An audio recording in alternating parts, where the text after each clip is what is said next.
ओम शांति। आज 6/2/2025 के प्यारे बाप दादा के अनमोल मधुर महावाक्य। आज की मुरली के सार में बागवान शिव बाबा ने तकदीरवान बनने की विधि बताई। खुशबूदार फूल बनना है। बाबा कहे होशियार माली वह हैं जो स्वयं भी कांटे से फूल बन दूसरों को भी खुशबूदार फूल बनाने की सेवा करे। और साथ में बाबा कहे 21 पीढ़ी के लिए 21 जन्म के लिए अपनी श्रेष्ठ तकदीर बनानी है तो चेक करना है मुझ में कोई अवगुण बुराई रूपी कांटा तो नहीं है जो श्रेष्ठ तकदीर को लकीर लगाए। फिर साथ में कहा कि जो तकदीरवान बच्चे हैं वह बाप को यथार्थ रीति पहचान कर उन्हें पूरी रीति याद करेंगे, उन्हें स्मृति रहेंगी। हमें स्वयं भगवान पढ़ाते हैं। नशे और खुशी में रहे सदा बाबा की महिमा के गीत गाते रहेंगे। और साथ में पुरुषार्थ बताया कि एक स्वीट बाप को, स्वीट राजाई को और स्वीट होम को अपने को आत्मा समझकर याद करना है। और साथ में बाबा कहे फूल भी बहुत वैरायटी प्रकार के होते हैं जो शिव पर चढ़ाते हैं।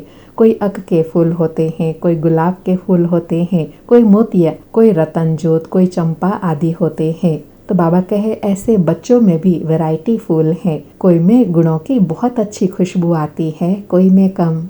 और स्पष्ट किया कि फूल अर्थात गुणवान देवी देवता बनना। और कांटे उनको कहेंगे जिनमें बुराई अवगुण है, जो एक दूसरों को दुख देते रहते हैं। इसलिए बाबा कहे अब दुखदाई कांटा नहीं बनना है। और दूसरी बहुत गुह्य बात बताई कि समझो क्वीन एलिजाबेथ आती हैं या कोई बड़े वीआईपी गेस्ट आते हैं तो तुम उनके सम्मान में कितनी अच्छी फूलों की माला लेकर जाते हो। और जो बाप कांटों से फूल बनाने वाले, संपन्न बनाने वाले हैं, उनको देखो तुम क्या चढ़ाते हो। अक धतूरा, दूध भी चढ़ाते हो, वो भी देखो कैसा चढ़ाते हो। और विशेष पढ़ाई के लिए कहा कि विजय माला में आने का मुख्य आधार है पढ़ाई। बाबा कहे इसमें भी सब वैरायटी होते हैं। कोई विजय माला के 8 के दानों में आते हैं, कोई 108 के दाने में, कोई 16,108 में। इसका सारा मदार पढ़ाई पर है।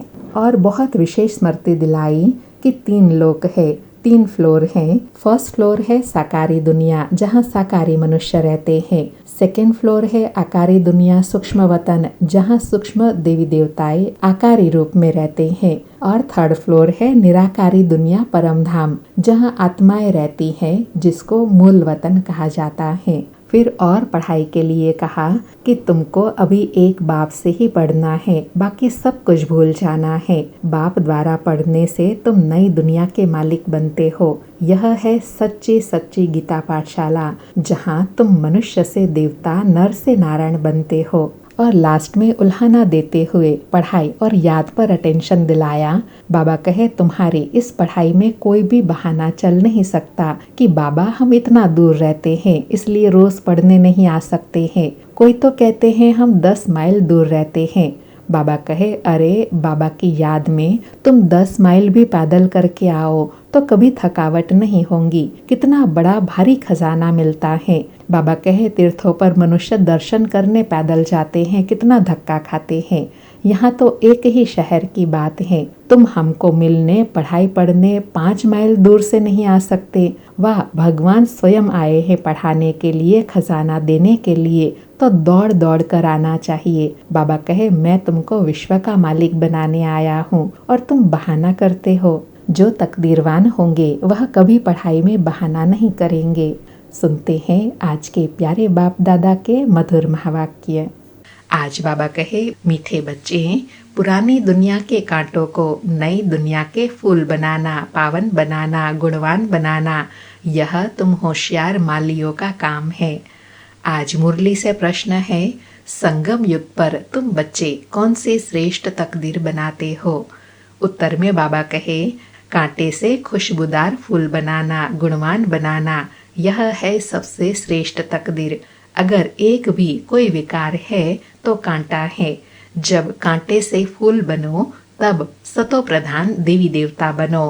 तुम बच्चे अभी 21 पीढ़ी के लिए अपनी सूर्यवंशी तकदीर बनाने आए हो। आज मुरली में गीत बजा, तकदीर जगाकर आई हूँ, नई दुनिया बसाकर लाई हूँ। सारी मुरली से धारणा के लिए सार है। उसमें पहला पॉइंट है बाप जो ज्ञान का खजाना दे रहे हैं उसको लेने के लिए दौड़ दौड़ कर आना है। इसमें किसी भी प्रकार का बहाना नहीं देना है। बाप की याद में 10 माइल भी पैदल चलने से थकावट नहीं होगी। दूसरा पॉइंट है, विजय माला में आने का आधार पढ़ाई है। पढ़ाई पर पूरा ध्यान देना है। कांटों को फूल बनाने की सेवा करनी है। स्वीट होम और स्वीट राजाई को याद करना है। आज प्यारे सतगुरु बाबा का वरदान है, संगम युग के महत्व को जान, एक का अनगिनत बार रिटर्न प्राप्त करने वाले सर्व प्राप्ति संपन्न भव। संगम युग के महत्व को जान, एक का अनगिनत बार रिटर्न प्राप्त करने वाले सर्व प्राप्ति संपन्न भव। स्पष्टीकरण है, संगम युग पर बाप दादा का वायदा है, 1-2 लाख लो। जैसे सर्वश्रेष्ठ समय, सर्वश्रेष्ठ जन्म, सर्वश्रेष्ठ टाइटल इस समय के हैं, वैसे सर्व प्राप्तियों का अनुभव अभी ही होता है। अभी एक का सिर्फ लाख गुना नहीं मिलता, लेकिन जब चाहो, जैसे चाहो, जो चाहो, बाप सर्वेंट रूप में बांधे हुए हैं। एक का अनगिनत बार रिटर्न मिल जाता है, क्योंकि वर्तमान समय दाता ही आपका है। जब बीज आपके हाथ में है तो बीज द्वारा जो चाहो वह सेकंड में लेकर सर्व प्राप्तियों से संपन्न बन सकते हो। बाबा कहे, तुम बच्चे संगम पर तो सर्व प्राप्ति संपन्न बन जाते हो, क्योंकि तुमने भाग्य विधाता भगवान को ही, बीज को ही अपना बना लिया। जो सर्व प्राप्तियों की खान स्वयं भगवान परमात्मा है, उनको अपना बना लिया, तो अब और क्या चाहिए।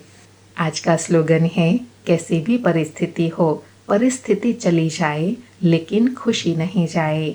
कैसी भी परिस्थिति हो, परिस्थिति चली जाए लेकिन खुशी नहीं जाए। अच्छा, मीठे मीठे सिके लधे बच्चों प्रति माता पिता बाप दादा का याद प्यार और गुड मॉर्निंग। रूहानी बाप की रूहानी बच्चों को नमस्ते। हम रूहानी बच्चों की रूहानी माता पिता बाप दादा को याद प्यार गुड मॉर्निंग और नमस्ते नमस्ते। आज के अव्यक्त इशारे हैं, एकांत प्रिय बनो, एकता और एकाग्रता को अपनाओ। आज बाबा ने अभ्यास बताया कि एकता और एकाग्रता यह दोनों श्रेष्ठ भुजाएं हैं कार्य करने के सफलता की। एकाग्रता अर्थात सदा निर्व्यर्थ संकल्प निर्विकल्प। जहाँ एकता और एकाग्रता है वहाँ सफलता गले का हार है। वरदाता को एक शब्द प्यारा है, एक व्रता, एक बल, एक भरोसा, साथ साथ एक मत, न मन मत न परमत, एक रस, न और कोई व्यक्ति न वैभव का रस। ऐसे ही एकता एकांत प्रिय। आज बाबा ने सफलता मूर्त बनने के लिए कहा, एकता और एकाग्रता। एकाग्रता क्या है? कोई भी व्यर्थ संकल्प नहीं, निर्विकल्प। एक बाप दूसरा ना कोई, तो हर कार्य में सफलता हुई पड़ी है। अच्छा, ओम शांति। शुक्रिया बाबा, शुक्रिया।